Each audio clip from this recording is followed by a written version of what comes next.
केंद्रीय कर्मचारियों का इंतजार अब खत्म हो गया है। केंद्र सरकार ने बजट के पहले ही केंद्रीय कर्मचारियों को बड़ा तोहफा दिया है।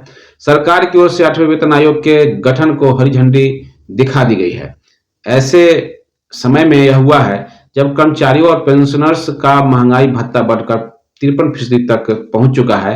ऐसे में इस वीडियो के माध्यम से हम जानेंगे कि केंद्रीय कर्मचारियों की न्यूनतम सैलरी कितनी होगी और साथ ही इसका फायदा बिहार के जो कर्मचारी हैं उन्हें होगा या नहीं होगा, इन सारी चीजों के ऊपर हम चर्चा करेंगे। तो आपको बता दें कि इस वीडियो में हम उन सारी बातों को, उन सारी जानकारी को आप तक पहुंचाने का हम प्रयास करेंगे।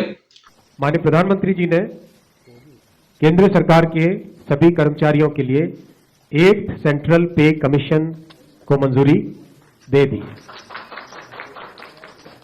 तो नमस्कार साथियों, आप सबको इस चैनल पर हार्दिक स्वागत है। आप सबको बता दें कि आज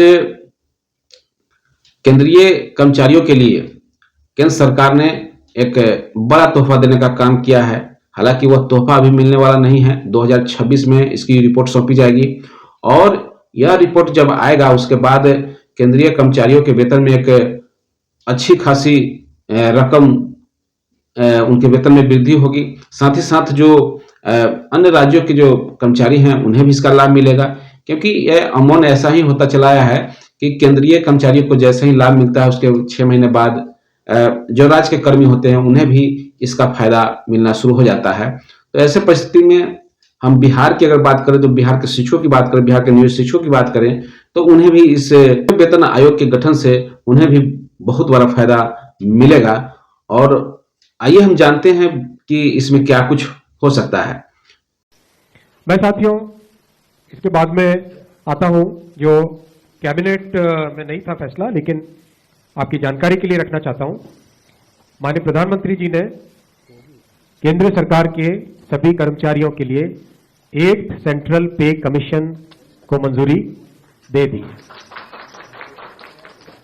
8th सेंट्रल पे कमीशन आप सब जानते हैं 1947 से अब तक 7 पे कमीशन हुए हैं और प्रधानमंत्री जी ने एक रेगुलर रिदम के साथ पे कमीशन बनाने का जो एक संकल्प लिया है, उसके हिसाब से 2016 में लास्ट पे कमीशन 7th पे कमीशन स्टार्ट हुआ था, तो 2026 में इसका टर्म कंप्लीट होता है। उससे वेल बिफोर 2025 में 8th पे कमीशन स्टैब्लिश करने से सफिशिएंट टाइम मिलेगा so that the recommendations can be received well before the completion of the period of 7th pay commission. केंद्रीय कर्मचारियों का इंतजार अब खत्म हो गया है। केंद्र सरकार ने बजट से पहले ही केंद्रीय कर्मचारियों को बड़ा तोहफा दिया है। सरकार की ओर से 8वें वेतन आयोग के गठन को हरी झंडी दे दिया गया है। यह ऐसे समय में हुआ है जब कर्मचारियों और पेंशन पाने वाले का महंगाई भत्ता बढ़कर 53% तक पहुंच चुका है।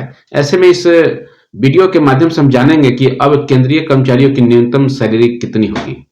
केंद्रीय मंत्री अश्विनी वैष्णव ने प्रधानमंत्री नरेंद्र मोदी की अध्यक्षता में हुई बैठक को लेकर जानकारी दी है।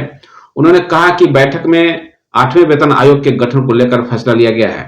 इस आयोग को साल 2026 में अपनी रिपोर्ट सौंपनी होगी। जानते हैं कि कब खत्म होगा 7वां वेतन आयोग। तो आपको बता दें कि वेतन आयोग का इतिहास उठाकर देखें तो इनका कार्यकाल 10 साल का रहा है। चौथा, 5वां और 6ठा वेतन आयोग 10-10 साल का रहा है। वहीं 7वां वेतन आयोग 2016 में लागू हुआ था, जो कि 2025 दिसंबर में खत्म हो जाएगा।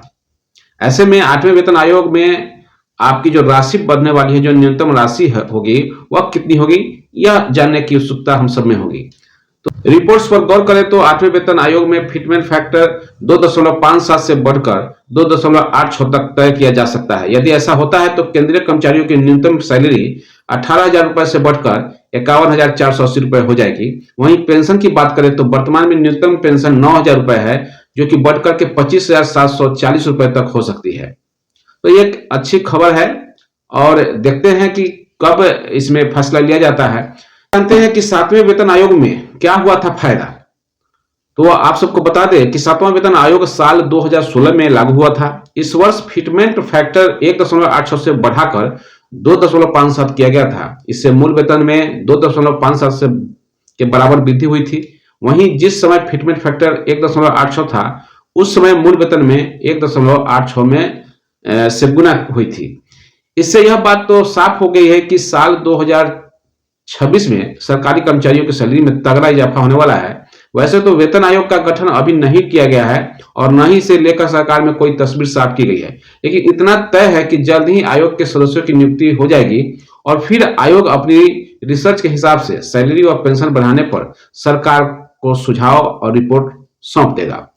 यह बात तो सभी को पता है, लेकिन एक सवाल जो हर सरकारी कर्मचारी के मन में उठना शुरू हो गया है वह है कि 8वें वेतन आयोग के लगने के बाद उनकी बेसिक सैलरी में कितना इजाफा होगा। इस बारे में अभी स्पष्ट रूप से तो कुछ नहीं कहा जा सकता है, लेकिन तमाम मीडिया रिपोर्ट्स और 7वें वेतन आयोग के लागू होने के बाद बेसिक सैलरी में हुए इजाफे को देखते हुए कहा जा सकता है कि 8वां वेतन आयोग लगने के बाद एक चपरासी से लेकर आईएएस अधिकारी और सचिवों, मुख्य सचिवों तक के बेसिक वेतन में बड़ा इजाफा होगा।